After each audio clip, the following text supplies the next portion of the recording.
and welcome to The Short Stuff. I'm Josh, and there's Chuck. Jerry's hanging out here being a weirdo creeper, but she's standing in for Dave, who just doesn't show up ever, which is sad, but it's all right. This is about speed reading, and you made a very good point because you put this together for us that if we did the same job today without the internet, you would get a podcast episode about once every 2 weeks. Yeah, tops. Because that's how long it would take for us to go to the library and do all the analog research that it would take to get one of these episodes in the can. But now we have the internet, and that research is much more streamlined, as it is for everyone else. It's crazy. Like, when you think about it that way, just the revolution in information that the internet provides, it's just so easy to take it for granted today. But when you stop and think about what people had to do just 30 years ago, basically, it's pretty amazing. The problem is up to the point where the internet became like widely available to people through search engines. We had decades and centuries of people who did have to go to the library to do all sorts of research, and they still had to do jobs. They still had to find out the answers to things. And there was a lot of information, but all of it was trapped inside books. And to get it out of there, you had to basically guess what book had the information that you were looking for, and then go find the book using the card catalog, and then skim that book until you found the fact or the information you needed. And that was really slow and really hard to deal with. So it kind of, in that context, Chuck, it makes a lot of sense that Evelyn Wood, the woman who founded a company called Reading Dynamics, which taught people for $150, about $1,350 today, starting in 1959, would become an international sensation with this technique of speed reading. Not a few hundred words, which is around the where most people tops out, but thousands of words per minute. That's right. I think the fastest readers can read about 400 words per minute, and that's absorbing what you're reading. Yes, that's a big point. It is, and I have gotten into debates with friends of mine who claim to be super fast readers, and I would do what they do. I would try and read that fast as a test independently. Yeah. And it just all seems very dubious. I'm like, man, I can barely even move my eyeballs as quick as you say you're reading. Like, I don't think you're retaining as much as you think, because it might be because I'm a little defensive, but I've always been a very deliberate reader.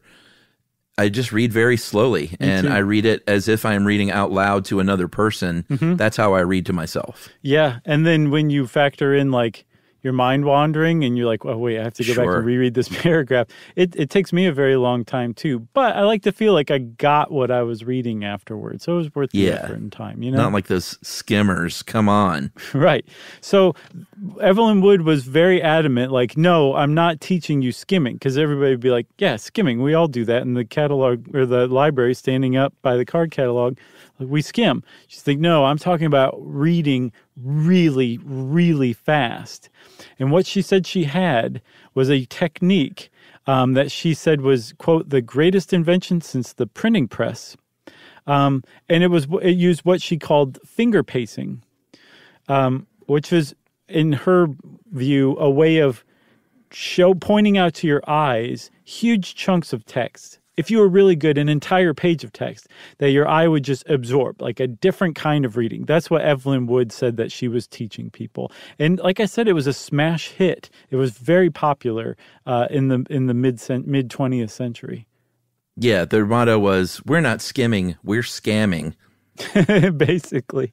And I think that's a good point for our commercial break. So we'll be right back after this to talk about the scam that is speed reading. S-Y-S-K. You should know.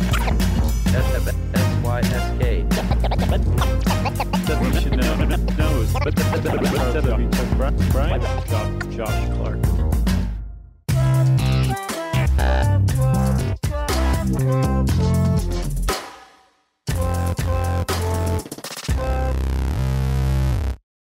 All right, so it is a scam. Their website, or they didn't have a website, their workshop, I knew it started with a W, their workshop boasted that you could read 5,000 to 7,000 words per minute and you could get through War and Peace in 18 minutes. immediately upon hearing that, I'm surprised anyone said, well, this sounds revolutionary, sign me up. I figured 100% of the people in the world would have said, there's no way, that's impossible.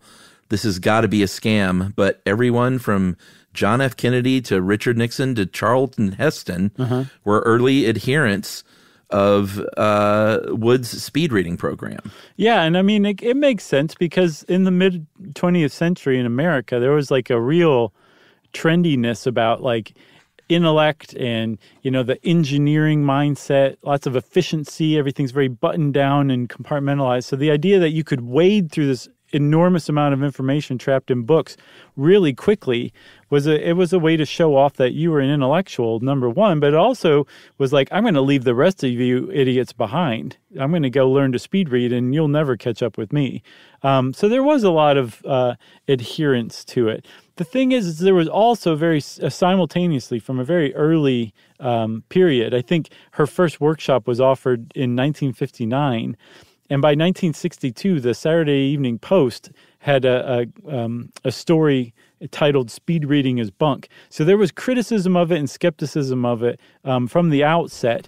But she managed to hang in there, and actually reading dynamics is around today still. It is. There have been, I think the Washington Post wrote a big criticism in 1980. There were there's a woman named Marcia Biederman who wrote Scan Artist, how Evelyn Wood convinced the world that speed reading worked. And one of her criticisms was this whole finger pacing thing. Like, even if that was a thing, like you could do that yourself. You could run your hand down a page and learn how to do that stuff without paying what amounts to these day dollars, like over $1,300. Yes, for someone to teach you this bunk. Right. And the whole idea was, I think the Washington Post said it was a new way to teach readers to take in whole ideas rather than words. So, I think if you looked at a page of a book and went down it, you might pick out, let's say 15 key words where maybe you could say, I think the character went to the hospital and they got better. But like, that's not the same as reading something. Right. So there was also like this kind of veneer of religiousness that was assigned to the reading dynamics. Culty. Very culty, kind of Scientologist-y a little bit. There was, you were supposed to have faith, number one, in your ability to speed read. You also had faith. You had to have faith in the process, the procedure, and people who weren't any good at it didn't have enough confidence. They didn't have enough faith. And that was born out of Evelyn Wood's background as a Mormon, I believe. She was a very religious person. So that definitely kind of was something that reading dynamics was draped in as well. But it also kind of has like you say, a culty view of, or a culty technique of blaming the student rather than the actual workshop, which is pretty terrible because it really was the workshop that was the problem. And one of the things they did, Chuck, was like you can't be around for decades and dupe millions of people. Like millions of people took this course. This is like $1,300 for the workshop. Millions of people took this course. You can't just dupe them without some sort of rigging. And so what they did was they rigged what's called the reading index. And the reading index was basically the measure of how fast you could speed read by timing how fast you read and then scoring it against your comprehension. Right. So you would get a comprehension test at the end.